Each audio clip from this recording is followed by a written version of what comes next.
16 दिसंबर 2025, दिन है मंगलवार का। अबू धाबी में होने जा रहा है आईपीएल सीजन 19 का प्लेयर ऑक्शन। जैसा कि आप सभी जानते हैं, काफ़ी प्लेयर जो आईपीएल की जी और जान होया करते थे, वो इस साल खेलते नहीं दिखाई देंगे। जैसे कि ग्लेन मैक्सवेल, जिन्होंने इस साल रजिस्टर नहीं कराया ऑक्शन में। आंद्रे रसल, जो केकेआर के लिए खेला करते थे, अब केकेआर के कोच के तौर में दिखाई देंगे। फैफ डुप्लेसी, जिन्होंने आईपीएल को छोड़कर पीएसएल खेलने का निर्णय लिया। ऐसे ही मोइन अली, उन्होंने भी पीएसएल खेलने का निर्णय लिया है। रविचंद्र अश्विन, जिन्होंने सभी फॉर्मेट से रिटायरमेंट ले लिया है। आज की इस वीडियो में हम देखेंगे कि कौन कौन सी टीम किस किस प्लेयर को करेंगी ऑक्शन में टारगेट, और कैसी दिख रही हैं सभी टीमें ऑक्शन से पहले। सबसे पहले बात करते हैं केकेआर की, जिनके पास सबसे बड़ा पर्स 64 करोड़ का अभी भी बाकी है। तो सबसे पहले देखते हैं केकेआर की प्लेइंग 11 क्या हो सकती है। अब प्लेइंग 11 क्या 12 हो गई है अब तो। यार मुझे ये समझ में नहीं आता कि ये प्लेइंग 12 का क्या मतलब, सुपर सब क्या ज़रूरत है आईपीएल में और इंटरनेशनल क्रिकेट में। भाई 11 प्लेयर का ही तो गेम था। कंट्रोवर्शियल है थोड़ी बात, लेकिन समझने वाली बात है। पहले यही तो देखना होता था कैप्टन और कोचेस को, कि पिच कैसी है, उस हिसाब से कितने फास्ट बॉलर, कितने स्पिनर खिलाने हैं, कितने बॉलर खिलाने हैं, एक्स्ट्रा बैट्समैन चाहिए या एक्स्ट्रा बॉलर चाहिए। अब तो कुछ रह ही नहीं गया है। मतलब 5 बॉलर ले लो और बाकी बैट्समैन ले लो, बाकी जो पिच जैसा खेलेगी उस हिसाब से सब्स्टिट्यूट कर लो। बात थोड़ी कंट्रोवर्शियल है, लेकिन फिर ये भी तो देखो ना कि जो आप आईपीएल के परफॉर्मेंस के बेसिस पे कैप्टन और कोच अपॉइंट करते हो, उनका उनका फिर इंटरनेशनल में क्या परफॉर्मेंस है। भाई वो वहाँ 12 प्लेयर थोड़ी मिल रहे हैं। केकेआर की प्लेइंग देखें तो एक तो इनके पास ओपनर हो गए नारायण, दूसरा ओपनर अभी इन्हें देखना होगा। फर्स्ट डाउन पे आ गए रहाणे, सेकंड डाउन पर आ गए रघुवंशी। फिनिशर इनके पास काफ़ी अच्छे हैं, रिंकू सिंह, रमनदीप सिंह, रोमन पावेल। और फिर आ जाते हैं बॉलर्स पे, तो स्पिन डिपार्टमेंट इनका पैक है। वरुण चक्रवर्ती और सुनील नारायण 8 ओवर पैक। हर्षित राणा और वैभव अरोड़ा दो अच्छे इंडियन फास्ट बॉलर हैं। तो केकेआर को चाहिए क्या? केकेआर को चाहिए एक ओपनिंग बैट्समैन जो कि विकेट कीपिंग भी करता हो, एक मिडिल ऑर्डर बैट्समैन और एक फास्ट बॉलर जो कि डेथ में अच्छी गेंदबाजी करता हो और एक्सपीरियंस भी हो। विकेट कीपर मुझे लगता है कि केकेआर जोनी बेयरस्टो को लेगी। जेमी स्मिथ भी अच्छा ऑप्शन थे, लेकिन मुझे लगता है कि वो एक्सपीरियंस के साथ जाएगी। और जोश इंग्लिश भी अच्छे विकेट कीपर हैं, लेकिन वही बात है, अवेलेबिलिटी पूरे सीजन की उनकी नहीं है, तो इसी वजह से जोनी बेयरस्टो। दूसरा ऑलराउंडर की बात करें तो कैमरन ग्रीन एक कन्फर्म है कि केकेआर ही जाएंगे। इतना बड़ा पर्स है उसका, कहीं तो यूज़ करेंगे। फास्ट बॉलर की बात करूं तो मुझे लगता है मुस्तफिजुर रहमान जा सकते हैं केकेआर में, क्योंकि भाई डेथ बॉलर अगर मैं देखता हूं तो एक वही दिखाई देते हैं और दूसरे पथिराना। मुझे लगता है कि मुस्तफिजुर के साथ जाएगी। और यार मैं चाहता हूँ कि उमेश यादव भी केकेआर में जाएँ। एक तो उनके पुराने प्लेयर हैं और मुझे लग रहा है कि लेगी केकेआर। संजू सैमसन और आयुष महात्रे दो ओपनर। उसके बाद आएंगे ऋतुराज गायकवाड़, चौथे नंबर पर उर्विल पटेल, पांचवें नंबर पर शिवम दुबे, छठे नंबर पर डेवॉल्ट ब्रेविस, सातवें नंबर पर एम एस धोनी। तो दिक्कत शुरू होती है उसके बाद, क्योंकि चेन्नई खेलती है चेपोक में, जो स्पिन फ्रेंडली विकेट है, और अभी इनके पास नूर ही एक फ्रंट लाइन स्पिनर है। तो एक स्पिनर अभी इन्हें ऑक्शन में देखना होगा। आगे बात करूं तो खलील, अंशुल काम्बोज, मुकेश चौधरी, तीन अच्छे इंडियन फास्ट बॉलर हैं, लेकिन कॉम्बिनेशन में फिट नहीं हो पाएंगे। कोई एक ही खेलेगा।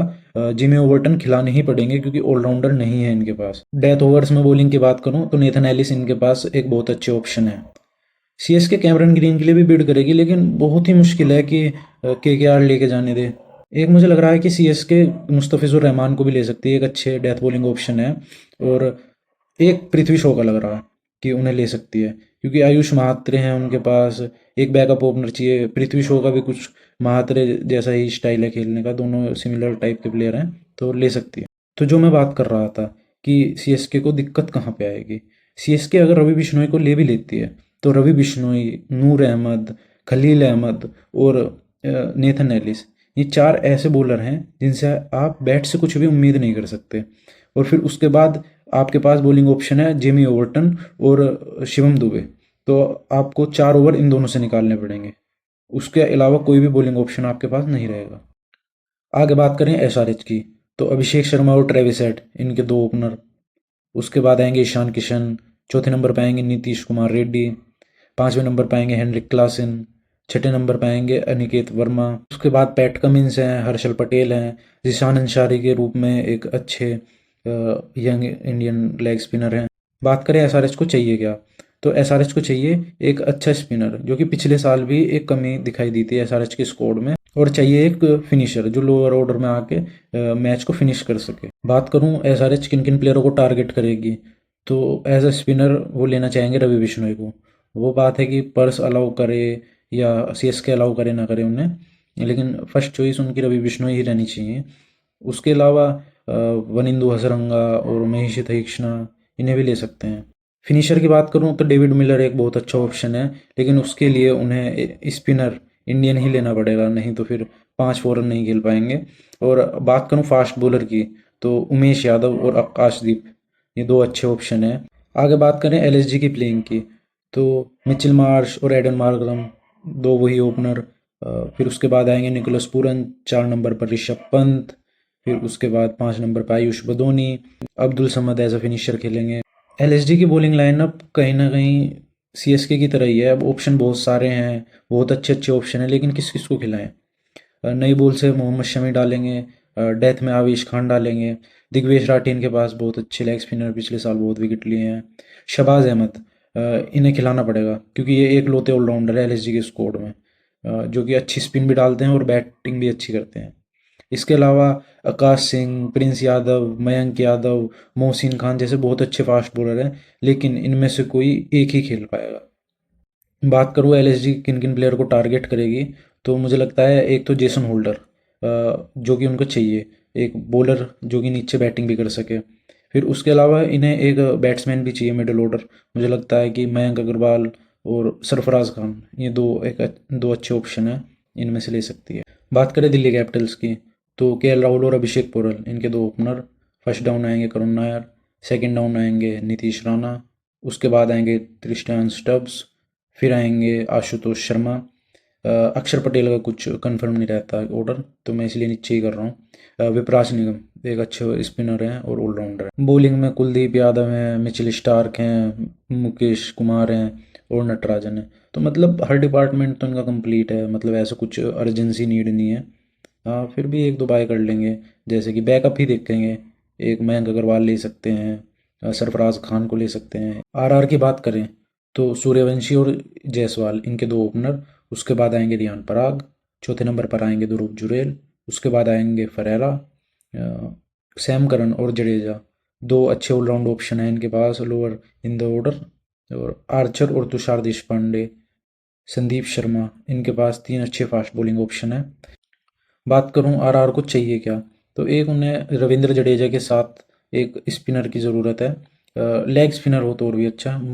राहुल चहर अगर मैं बात करूं तो उन्हें ले सकती है, और मुझे ऐसा लग रहा है कि लियम लिविंगस्टन, इन्हें भी आरआर लेगी। आगे बात कर रहे हैं जीटी की, तो गिल और साई सुदर्शन इनके दो ओपनर। First down Buttler. फिर दिक्कत शुरू होती है जीटी की मिडल ऑर्डर और lower middle order. Shahrukh Khan एक ही मिडल ऑर्डर बैट्समैन है इनके पास अच्छा। और लोअर ऑर्डर की बात करूं तो राशिद खान और तेवतिया हैं। इनके अलावा एक लोअर ऑर्डर में अच्छा बैट्समैन चाहिए होगा, जो काम मिलर करा करते थे। देखना होगा इस बार ऑक्शन में। बॉलिंग काफ़ी स्ट्रॉन्ग है, सिराज हैं, रबाडा हैं, प्रसिद्ध कृष्णा है फास्ट बॉलर। स्पिन बॉलिंग की बात करूँ तो राशिद खान है, साई किशोर हैं, वॉशिंगटन सुंदर हैं। जीटी को बस चाहिए 2-3 अच्छे मिडिल ऑर्डर बैट्समैन, और कुछ नहीं। टीम बिल्कुल परफेक्ट है। और अगर ऑप्शंस की बात करूं तो वही मयंक अग्रवाल, सरफराज खान, और हो सके तो मिलर को वापस ले लो भाई। और मुझे कोई ऑप्शन इतना अच्छा दिख नहीं रहा। पंजाब की बात करूं तो वही पिछले साल वाली लाइनअप रहने वाली है। बस इस साल जो जोश इंग्लिश हैं, जो उनके विकेट कीपर थे, वो नहीं होंगे। उनकी जगह वो एक विकेट कीपर ले लेंगे। हो सकता है जॉनी बेयरस्टो को ले, पहले भी खेले हुए हैं पंजाब के लिए। या जेमी स्मिथ को ले लें। किसी किसी भी एक विकेट कीपर को ले सकते हैं, और हो सकता है प्रभ सिमरन भी विकेट कीपर है उनके पास, उनसे ही विकेट कीपिंग करा लें। आरसीबी की बात करूं तो चैंपियन साइड है, वही पिछले साल वाली स्क्वाड प्लेइंग 11 खिलाएगी। ज़्यादा कुछ लेने की ज़रूरत नहीं है। एक जो मयंक अग्रवाल, उन्हें ले सकती है वापस, क्योंकि पिछले साल भी वो विनिंग स्क्वाड का हिस्सा थे, उन्हें ले सकती है वापस। और तो बाकी बैकअप ही लेगी एक आधे। बात करूं मुंबई की, तो उन्होंने तो अपनी सारी ऑक्शन की खरीदारी ट्रेड में ही कर ली थी। 3-3 ट्रेड करी है, बहुत काफ़ी अच्छी।